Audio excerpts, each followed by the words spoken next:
وعلیکم السلام ورحمۃ اللہ وبرکاتہ۔ آپ نے پوچھا کہ شرک اتنا بڑا گناہ کیوں؟ حالانکہ یہ ایک ذاتی سوچ کا معاملہ ہے، اس میں معاشرے میں بگاڑ نہیں آتا۔ تو یاد رکھیے سارا بگاڑ ہے ہی شرک کی وجہ سے۔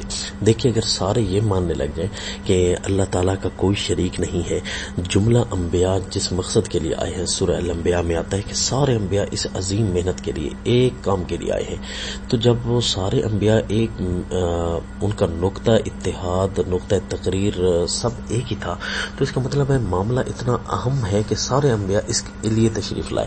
ما ارسلنا من قبلک برسول الا نوحی الیہ انہ لا الہ الا انا فاعبدون، کہ سارے انبیاء جتنے بھی رسول آئے وہ اسی بات کی دعوت دینے کے لیے ہے کہ میں اللہ کے علاوہ کوئی پکار کے لائق نہیں۔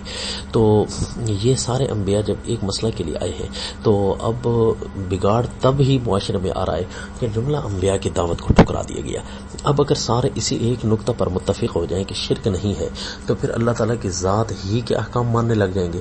جب اللہ کی ذات کے احکام ماننے لگ جائیں گے تو دنیا میں ایک دوسرے کے اوپر کوئی فرقہ پرستی، کوئی تان و تشنی، کوئی جھوٹ، کچھ نہیں ہوگا، سارے ایک ہی بن کر رہیں گے۔ اور اگر اللہ تعالیٰ کی ذات پاک کا انکار کر دیا جائے، پہلے دفعہ ہی اس کے پہلے حکم کا انکار کر دیا جائے، تو پھر اگلے سارے احکام کا انکار لازم آئے گا۔ پھر ایک دوسرے کے گلے کاٹنا، ایک دوسرے کی لڑائیاں، ایک دوسرے سے سسٹم، یہ سب کے سب اب اس وقت دیکھ لیجئے کہ صرف یہ بگاڑ ہے ہی شرک کی وجہ سے۔ اب مثلا دیکھیں یہود و نصارہ اور مسلمانوں کی اس میں ٹکر، اور مسلمانوں کا خون ندی نالوں کی طرح اور نہریں کی طرح بہایا جا رہا ہے، تو اس کی مین بنیاد کیا ہے؟ کیا آخر ایسی چیز ہے جو مسلمان کر رہے ہیں اور ان کے پاس نہیں ہے؟ تو آپ کہیں گے بھائی کوئی بھی ہو سکتا ہے، کچھ بھی نقطہ ہو سکتا ہے۔ میں کہتا ہوں نہیں بھائی، صرف اور صرف وہ ایک مسئلہ ہے۔ وہ کہتے ہیں حضرت عیسیٰ علیہ السلام اللہ کے بندے ہیں، حضرت عزیر علیہ السلام اللہ کے بندے ہیں، الہ نہیں ہے، تو وہ کہتے ہیں نہیں، ان کو الہ ماننا پڑے گا۔ یہی اسلام اور یہود و نصارہ کا جو ہے نا جدا کرنے والا نقطہ ہے۔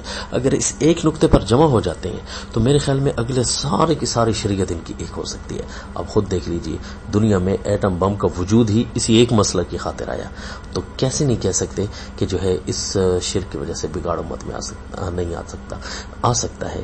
اگر فرض کرو یہی ایک نقطہ پوری دنیا میں ختم کر لیں تو آپ بے شک ایک ٹیبل پر بیٹھ کر یہ مذاکرہ میرے ساتھ کر سکتے ہیں کہ اگر اس ایک نقطے کا وجود ختم ہو جاتا ہے تو میرے خیال میں دنیا میں ہر قسم کی بڑی لڑائیاں ختم ہو سکتی ہیں۔ السلام۔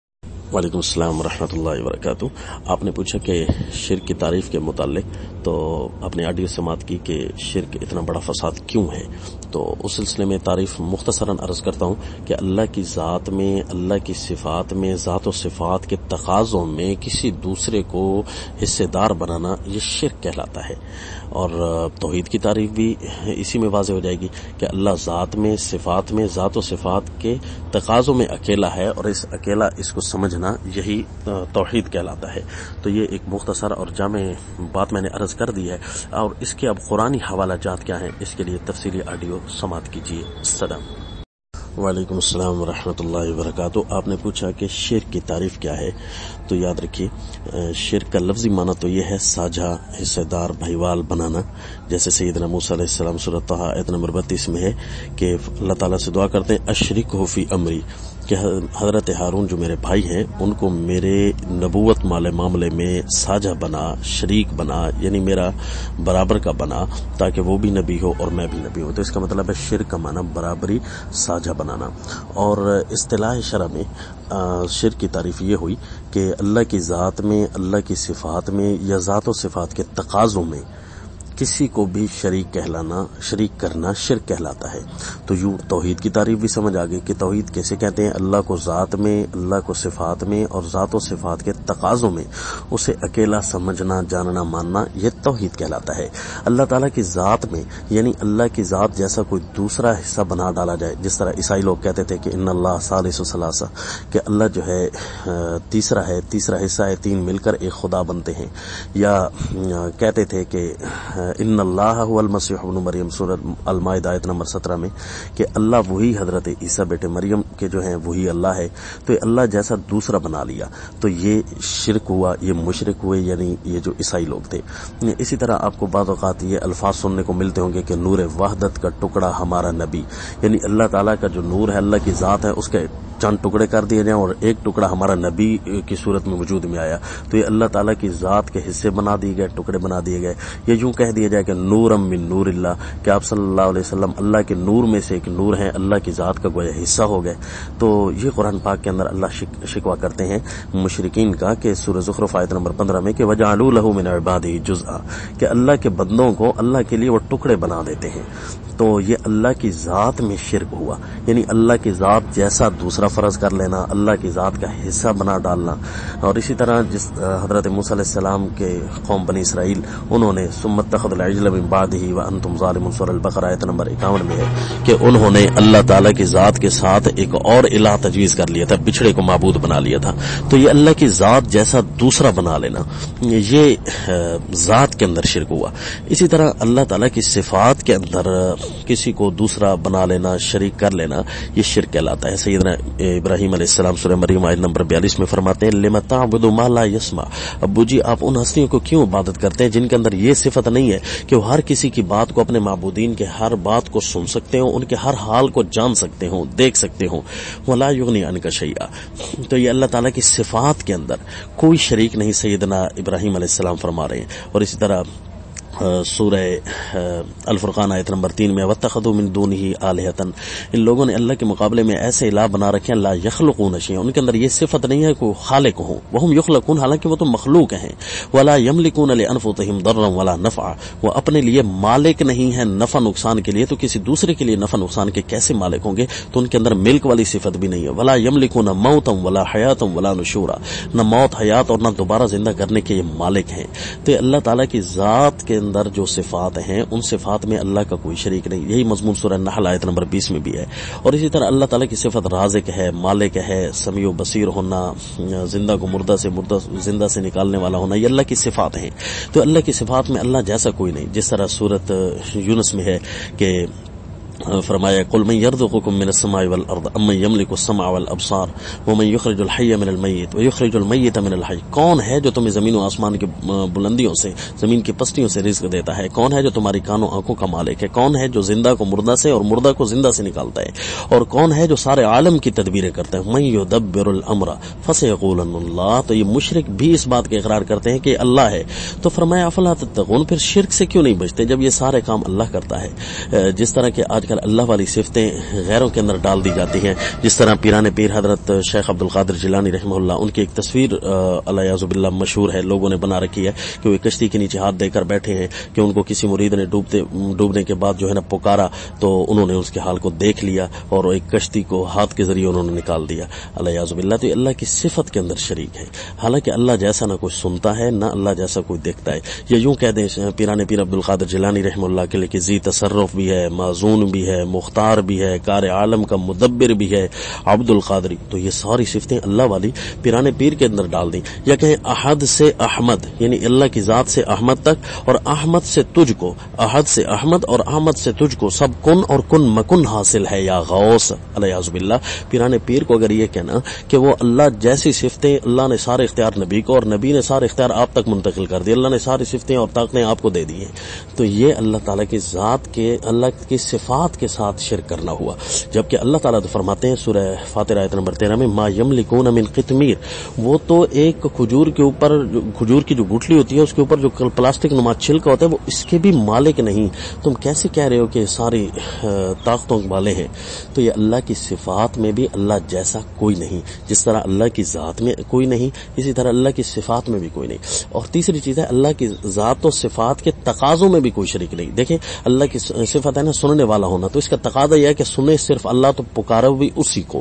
تو جس طرح امام الانبیاء صلی اللہ علیہ وسلم فرماتے سورہ جن آیت نمبر 20 میں قل انما ادعو ربی ولا اشرک به احدا، میں اپنے رب ہی سے دعائیں کرتا ہوں، اسی ہی کو پکارتا ہوں، اس کے ساتھ کسی کو شریک نہیں کرتا. یہ تو یہ ذات و صفات کے تقاضوں میں شریک نہ کرنا ہوا. اور اسی طرح سورہ رعد آیت نمبر 36 میں قل انما امرت ان اعبد اللہ ولا اشرک به، قل میرے پیغمبر اعلان فرما دیجئے مجھے تو اللہ نے، اللہ کی طرف سے حکم دیا گیا ہے کہ میں اللہ ہی کی عبادت کروں، پکار کروں، اس کے ساتھ کسی کو بھی شریک نہ کروں. تو صفت کا تقاضا ہے کہ جب سننے والا اللہ ہے تو پکارو بھی اسی کو، جب رزق اسی کے پاس ہے تو مانگو بھی اسی سے، یہ تقاضا ہے اسی کا. جس طرح سورہ النحل آیت نمبر 73 میں وَيَعْبُدُونَ مِن دُونِ اللَّهِ مَا لَا يَمْلِكُ لَهُمْ رِزْقًا مِنَ السَّمَاوَاتِ وَالْأَرْضِ، یہ اللہ کے مقابلے میں ایسوں سے دعائیں کرتے ہیں, عبادتیں ان کی کرتے ہیں جو رزق کے مالک نہیں, ما لا یملک لہم. تو جب ولا یستطیعون رزق من السماوات والارض, نہ آسمانوں سے نہ زمین سے رزق کے مالک ہے, شیئن ذرا بھی مالک نہیں, ولا یستطیعون اور طاقت بھی نہیں رکھتے کہ وہ کسی وقت مالک بن جائیں.